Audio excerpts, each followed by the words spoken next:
Hello అండి, నమస్తే. Welcome to our channel just watch be healthy be happy. ఇవాళ మన వీడియోలో బిర్యానీని సింపుల్గా ఇన్స్టంట్ బిర్యానీ రైస్తో వెజిటేబుల్ బిర్యానీ ఎలా తయారు చేసుకోవాలో ఈ వీడియోలో మనం చూసేద్దాం. ఈ వెజిటేబుల్ బిర్యానీ అనేది చాలా ఈజీ అండి. పిల్లలు కూడా సింపుల్గా చేసేస్తారు. జస్ట్ 30 మినిట్స్లో రెడీ అయిపోతుంది. మరి అంత ఈజీగా బిర్యానీని ఎలా తయారు చేసుకోవాలో చూసేద్దామా? ఫస్ట్ స్టవ్ ఆన్ చేసుకొని బిర్యానీ వండుకోవడానికి తగిన పాత్రను పెట్టుకోండి. అందులోకి 4 టేబుల్ స్పూన్ల ఆయిల్ని వేసుకోవాలి.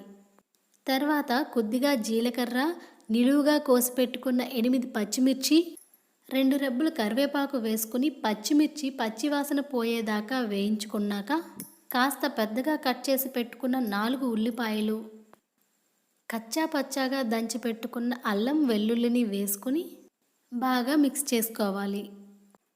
ఉల్లిపాయ ముక్కలు వేగిన తర్వాత వెజిటేబుల్స్ని యాడ్ చేసుకోవాలి. నేనైతే ఆలు, క్యారెట్, మీల్ మేకర్, టొమాటో వెజిటేబుల్స్ని వేసుకున్నాను. మీకు అవైలబుల్గా ఉంటే గ్రీన్ పీస్, బీట్రూట్ లాంటివి కూడా యాడ్ చేసుకోవచ్చు. వెజిటేబుల్స్లో కాస్త సాల్ట్ని యాడ్ చేసి మిక్స్ చేసుకోవడం వల్ల తొందరగా కుక్ అవుతాయి. ఇప్పుడు ఒక 5 మినిట్స్ పాటు వెజిటేబుల్స్ని కుక్ చేసుకుందాం. అవి కుక్ అయ్యేలోగా మనం ఇన్స్టెంట్ బిర్యానీ రైస్ ప్యాకెట్ని ఓపెన్ చేసుకుందాం. నేనైతే ఇక్కడ చూడండి అమ్మ క్వాలిటీ బిర్యానీ రైస్ ప్యాకెట్ని తీసుకున్నాను. దీన్ని ఓపెన్ చేసి చూసినట్టయితే చిన్న rice packet, ginger garlic paste, 2 biryani ఆకులు ఉన్నాయండి.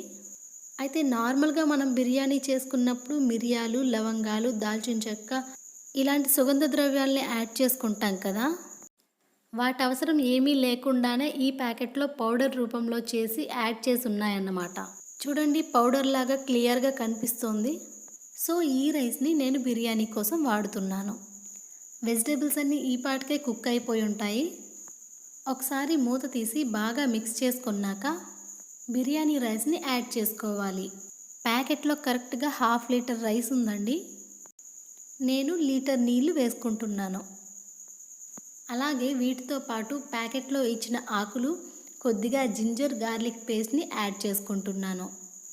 తర్వాత రుచికి సరిపడా సాల్ట్ని వేసుకొని బాగా మిక్స్ చేసుకున్నాక మూత పెట్టి 2 నిమిషాలు మీడియం ఫ్లేమ్లో ఉడికించుకోవాలి.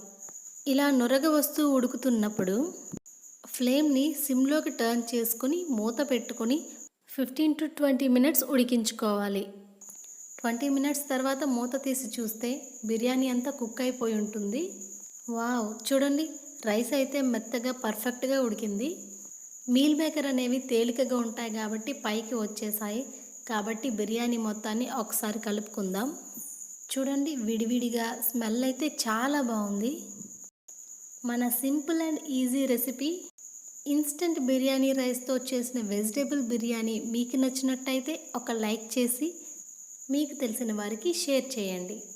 అలాగే just watch be healthy be happy ఛానల్ని ఇప్పటి వరకు సబ్స్క్రైబ్ చేసుకోకపోతే వెంటనే సబ్స్క్రైబ్ చేసుకోండి.